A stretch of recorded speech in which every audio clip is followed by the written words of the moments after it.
In this video, I'm gonna give you the best 5K running shoes available right now so you can achieve a new PR and have your best race ever. Because having the right running shoes under your feet can make or break your race.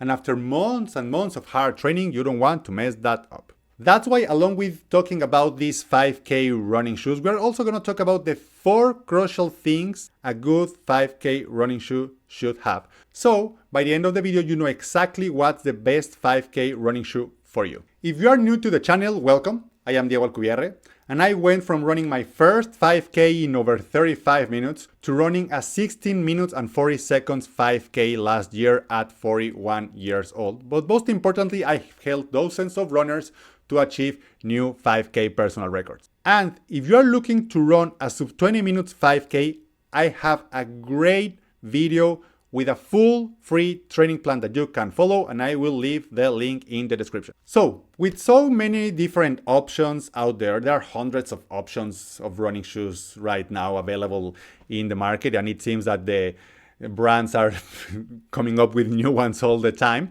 How did we come up with these 5K running shoes? Well, we focused on 4 crucial things, as I mentioned before. The first thing is that a 5K race running shoe should be light as possible. There is this one study that suggests that for every 100 grams a racing shoe is lighter or lighter, you can improve your running economy by up to 5%. So right now, when we are racing a fast 5K, we are not looking to have the most plush and comfortable run. We want to run fast, and having a lightweight shoe is essential. These 5 running shoes we're going to talk about are super lightweight, and that was one of our main criteria. The second one is that we want a super responsive foam. Let's take advantage of the technology right now. Let's take advantage of this battle between brands that they all want to create the best running foam.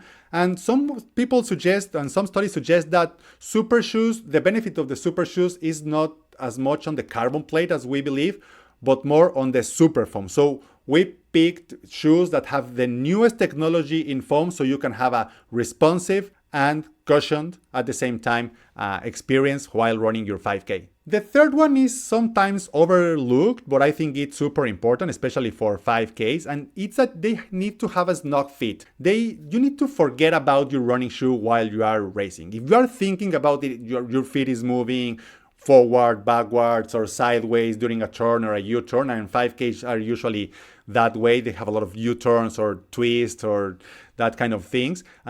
If you don't have a snug fit, you're not going to forget about it, and your times are going to be hindered by that. So having a really good snug fit under your foot is really important. And the fourth one is we try to have a balance of heel to toe drop. The reality is that the lower the heel to toe drop, that's how tall it's in the front of the shoe and how tall is in the back of the shoe. The lower that number, the faster you are going to be able to run. If you look at track athletes that are running 5Ks or 5,000 meters, they are super flat shoes, right? No cushioning, flat shoes to go and run fast. But we are not professional runners. We are not running on a track. So we need that kind of heel to toe drop, especially if you have Achilles issues or calf injuries. The higher the heel to toe drop, the better for you. But for racing fast, the lower, the better. So we try to have a mix of running shoes here. You're going to see in a second, we have running shoes from 4 millimeters to 8 millimeters. And that's the beauty of this sport and having all these brands, that with so many options, there's one that can work for you. But the most important thing is that it needs to be a shoe that you are comfortable with. It doesn't matter if it's the best running shoe out there. It doesn't matter if your friend achieved a new 5K PR using this shoe, or that shoe. If you are not comfortable with that shoe, it's not going to matter. And that's why we have 5 options, right? And especially if you're already fond to one particular brand, go with that one. Just pick the model we are suggesting here because it's the best option for a 5K. They are best option for marathons or 10Ks of half marathons or track sessions. But for 5Ks, I think these are the best options for these brands. If you're already fond to that one, keep using that one. And that's a little disclaimer. All of these shoes are awesome, right? Choose one. Don't get caught into the nitty gritty or the little details.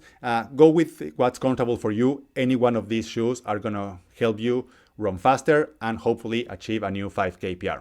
And our first shoe, the first shoe we're going to talk about, is the New Balance SC Elite B4. And I chose this one specifically because it's known as the super shoe for slow runners. And a lot of people consider themselves slow runners. I don't think personally that they are slow runners. They are always going to be faster runners than you and slower runners than you. Only if you are Eliud Kipchoge, there's not going to be anyone faster than you.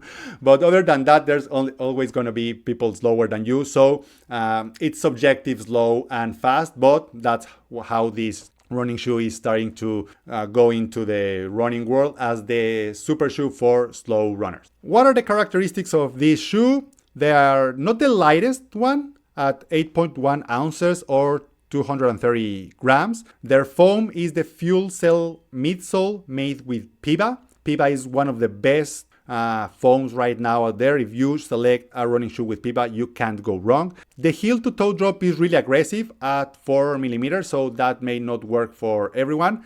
And it has a balanced type of cushioning. And the second shoe is the Asics Metaspeed Sky Paris. I call this shoe the new kid on the block because it's the one that a lot of runners are changing to from other super shoes, especially Nike. People that has been using Nike for years are starting to switch to this one because it's super lightweight, it's cheaper, and a lot of people don't like Nike, or I don't know why. I love my Nike super shoes. The only thing with this shoe is that I strongly recommend that when you are buying it, go half size up. I made the mistake to buy it at my regular size, that it's size 11. They came into my house, I tried them on, and they were super small. I then went into a rabbit hole on the internet about it, and yeah, you need to go half size up with this shoe. Their characteristics are super light, 6.4 ounces or 181 grams. The foam is the FF Turbo Plus. It's the only version, the Sky Paris or the Edge Paris, that have this FF Turbo Plus in the whole midsole, and it's also a Puma shoe. The heel drop is 5 millimeters, a little more than the New Balance, but 1 millimeter sometimes can make a huge difference, and the type of cushion is more responsive. It's plush, it's cushioned, but not as cushioned as the New Balance. The third one is the Puma Deviate Nitro 3, and I call this the budget-friendly super shoe. It's the cheapest one of the shoe, so you are getting a lot of bang for your buck, and it's like Puma is coming back with great running shoes, right? A few years ago during the pandemic, maybe we didn't hear about Puma super shoes, but right now they are coming back. A lot of people are really liking this super shoe. It's budget friendly, and I think that's super important when you don't want to spend a lot of money in the 5K running shoe. But here are his characteristics. The weight is 7.4 ounces or 209 grams.